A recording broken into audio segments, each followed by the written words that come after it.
Hello दोस्तों, एक बार फिर मैं आप लोग के सामने। तो ये वीडियो मैं बना रहा हूँ फॉर सीए स्टूडेंट्स जो भी जिनका भी एग्ज़ाम ड्यू है, whether they are CPT students और आईपीसीसी स्टूडेंट्स और फाइनल स्टूडेंट्स। जैसे आज सबको पता है कि एग्ज़ाम के डेट्स पोस्टपोन्ड हो गए हैं एंड मेनली आप लोग की जो पढ़ाई है मेरे ख्याल से उसी स्पीड में चल रही होगी। बट एज मेरे को बहुत जन से ये पता चला या बहुत जन ने मुझे कॉल भी किया टू मेक दिस वीडियो कि लाइक हम लोग पढ़ाई नहीं कर पा रहे हैं, मोटिवेशंस नहीं मिल रहे हैं, लग रहा है कि बहुत टाइम बचा हुआ है। तो just to make you inform that, चलिए मैं आपको छोटा सा एग्जांपल देकर समझाता हूँ। ठीक है, अपना सी का कोर्स है, ठीक है, इसमें कितना % रिजल्ट होता है? 10 या 12, गॉट इट। बहुत सारी मे बी हमारी भी गलतियां होती है, इंस्टीट्यूट की भी गलतियां होती है, I never denied it. But let's talk कि हमारी गलतियां कहाँ होती है और क्या होती है। तो इसी चीज़ के लिए मैं आया हूँ। ठीक है, तो अगर आपको लगे कि ये वीडियो यूज़फुल है आपके लिए या किसी और के लिए, तो प्लीज़ इसे शेयर करें, सब्सक्राइब करें मेरे चैनल को और लाइक करें इस वीडियो को, क्योंकि आपका अगर सपोर्ट रहेगा तो मुझे भी मोटिवेशन मिलेगी कि मैं और वीडियोस बनाऊं। ठीक है, तो ये बस आपके लिए है और ये मेरे लिए भी है। तो देखिए, हमारे रिजल्ट्स आपको पता है 10% होते हैं, आई नो। सो मान लीजिए अगर 100 बच्चे एग्ज़ाम दे रहे हैं, उसमें से 10 कौन से बच्चे निकलते हैं? देखिए, मेहनत हम सब करते हैं। जब एक बंदा सीए के लाइन में घुसता है तो उसके बैक ऑफ द माइंड में रहता है कि मेरे को सीए बनना है। अब क्यों बनना है सीए? क्योंकि इसमें पूरी की पूरी जवानी घिस जाती है। जब आप सीपीटी क्लियर करते हो, फिर 1 साल का हेवी प्रेशर, सुबह सुबह उठना, ट्यूशन जाना, ट्यूशन भागना आना। जब आईपीसी क्लियर करते हो, 3 साल की आर्टिकलशिप ट्रेनिंग विथ ट्यूशंस, पढ़ाई पे ध्यान देना, ऑफिस पे ध्यान देना, उसके बाद जाके कोई एक इंसान सीए बनता है। ठीक है, तो मेहनत तो आप सभी कोई करते हो, नो डाउट, 1% का भी डाउट नहीं है। बट क्या सिर्फ मेहनत करने से एक इंसान सीए बन सकता है without any technique and devotions? I don't think so. अब आप बोल रहे हो कि हाउ कैन यू जज हमारा डिवोशन क्या है, मैं क्या टेक्निक यूज़ कर रहा हूँ। See I am not here to जज about all this things. I just wanted to ask you a simple question. अब मैं क्वेश्चन नहीं पूछ रहा आप लोग से, आप अपने आप से क्वेश्चन पूछो। अगर आपका एग्ज़ाम 1 में या 2 में जो भी डेट था, अगर उस डेट से एग्ज़ाम स्टार्ट होता, तो क्या आप आज के दिन में 22 अप्रैल जो आज का डेट है, क्या आप प्रिपेयर हो 2 मई के एग्ज़ाम देने के लिए? अगर आपका जवाब यस है तो ठीक है यार, तब यू आर डिवोटेड एंड मेरे ख्याल से hats off to you. But अगर आपको लगता है नहीं यार मैं प्रिपेयर नहीं हूँ, तो आप क्यों नहीं प्रिपेयर हो? क्योंकि आपने अपनी स्पीड स्लो कर दी। जैसे ही आपको पता चला कोविड है, लॉकडाउन है, आपने अपनी स्पीड कम कर दी पढ़ाई की। क्यों स्पीड कम की? क्योंकि आपको सामने दिख रहा है कि यार मेरे पास एम्पल टाइम है, मतलब कि आपने जो शेड्यूल बनाया होगा पहले, आपने उसको रीशेड्यूल कर दिया। ऐसा क्यों आपने रीशेड्यूल क्यों किया? उससे रीशेड्यूल तो नहीं होना चाहिए था, क्योंकि उस जगह पे रीशेड्यूल की जगह एक न्यू टेक्निक्स या न्यू चीज़ आप कर सकते थे। फॉर एग्जांपल, आपने शेड्यूल बनाया था कि आप पूरे के पूरे बुक्स को पढ़ लोगे, स्टडी मैट तक को ही पढ़ लोगे।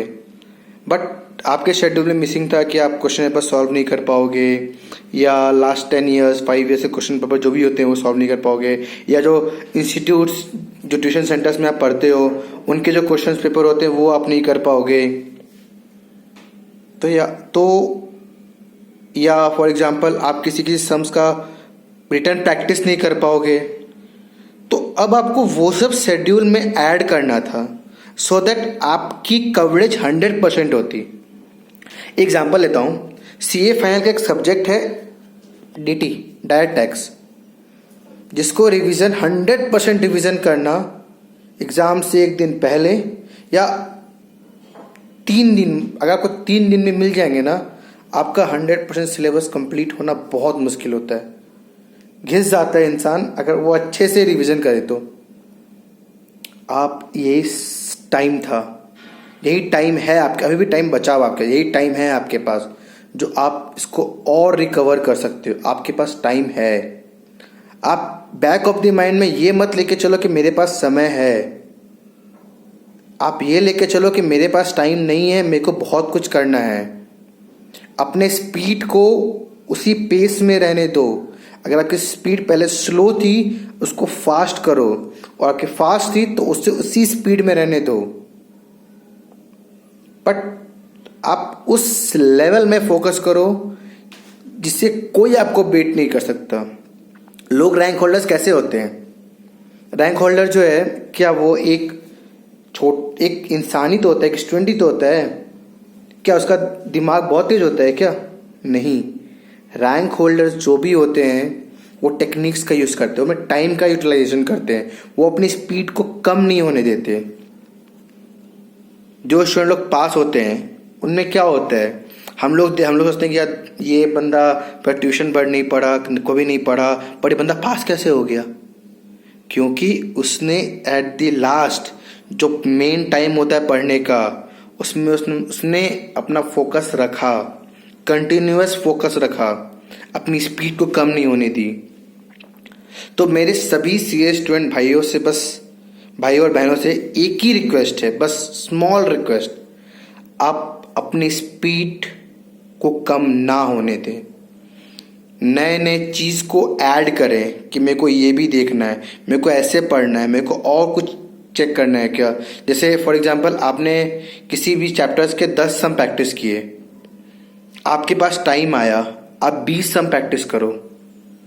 कि कोई कॉन्सेप्ट आपको समझ में नहीं आ रहा, आप उनके वीडियोस देखो, बहुत सारे टीचर्स के या फिर इंस्टीट्यूट्स के भी बहुत सारे वो आ रहे हैं, क्या नाम है, आपके वीडियोस आ रहे हैं। अब इंस्टीट्यूट ने बहुत सारी क्लासेस ऑर्गेनाइज की है, उसको पार्टिसिपेट कर, revision classes.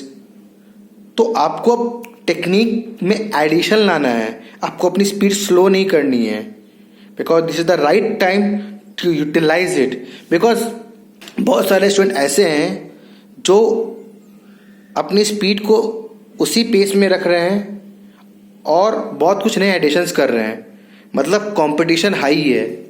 If competition high, how can you fight with them? तो जस्ट अ स्मॉल रिक्वेस्ट कि आप अपने आप से क्वेश्चन करो आज कि whether I am prepared to give my examination on 2 May और not. If your answer is yes, very good, keep it up. आपको कोई नहीं रोक सकता है सीए बनने से, बस मेंटेन योर पेस। बट आपको लगता है कि नहीं यार मैं प्रिपेयर नहीं हूँ यार, बहुत कुछ पढ़ना है, तो क्या पढ़ना है पहले वो एनालाइज करो, उसको अपने लास्ट शेड्यूल से मिलाओ कि यार वो मेरे को इस डेट तक खत्म होना चाहिए था, बट खत्म नहीं हो पाया। क्यों? कि मैंने अपनी स्पीड स्लो की। उसको फटाफट कवर करो और नए नए टेक्निक्स को ऐड करो, तभी जाके ये लॉकडाउन जो है उसका आप यूज़ कर पाएंगे। लॉकडाउन में बहुत कम दिन बचा है, लाइक होप 3 May को खुल जाए लॉकडाउन, 3rd या 4th May को। तो बस जाते जाते एक ही बात कहूँगा, stay focus, don't slow your speed, stay at home, because situation India और इवन द वर्ल्ड की बहुत ख़राब है। तो आपको अभी अपने आप को भी सेफ रखना पड़ेगा, अपने फैमिली को भी सेफ रखना पड़ेगा, पढ़ाई भी करनी पड़ेगी आपको। तो just maintain it and hope जल्दी से ये कोरोना वायरस हमारे ज़िंदगी से जाएगा। तो बस बहुत दिन, तो प्लीज़ अगर आपको लगे ये वीडियो यूज़फुल है, please like it, subscribe my channel and share these videos to every person who require it. Thank you so much. Bye bye.